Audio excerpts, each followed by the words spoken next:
Is gluten affecting your day? It's just a case of always coming back to the question, is something that I'm consuming causing some kind of inflammatory response at some level, therefore affecting our performance every day in our lives? Then the answer is, if we adopt and take it from that question, it's an important thing to address as part of our diet, but it's not the whole conversation.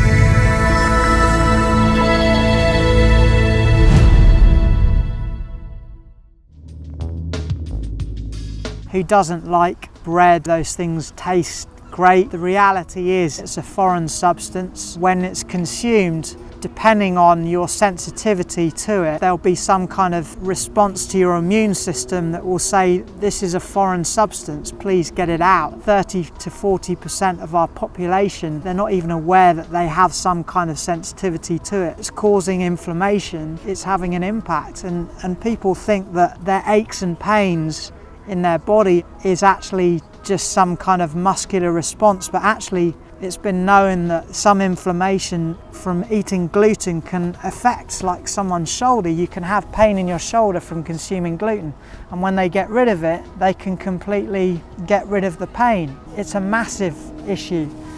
The good news is though, is that there's lots of things that you can do to get around it, to not have any kind of discomfort.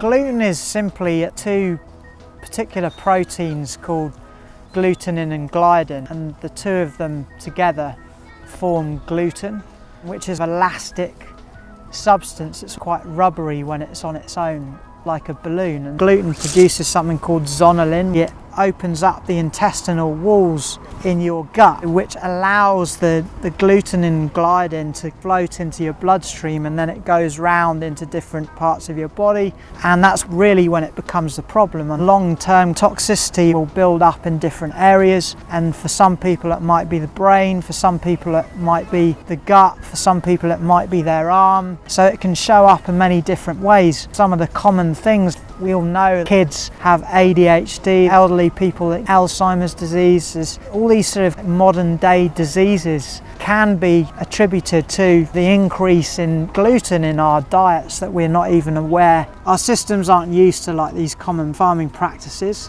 so progressively as these seeds become more modified to produce on a mass level, the more it will impact our diet.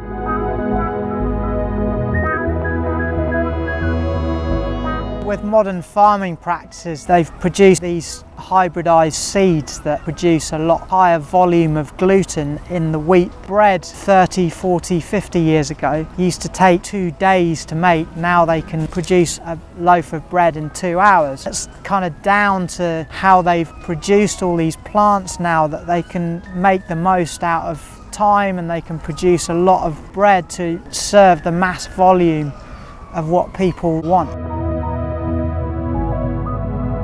Ultimately, the solution is to avoid as much grain as possible. I just want to add as well, like, the fact that something's gluten-free doesn't necessarily mean that it's healthy. Like, even if it's come from another grain that's been hybridized and in some way, that can also cause some kind of impact. I think the answer is really to ensure that if you are going to consume grain foods, that you really know where they've come from. You know it's from a reputable source. Just like anything, just be conscious of it.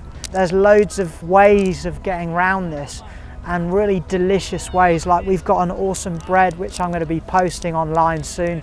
So if you found this video useful, please leave a comment below and share this video if you found it useful. Thanks very much for listening, and we'll see you on the next video.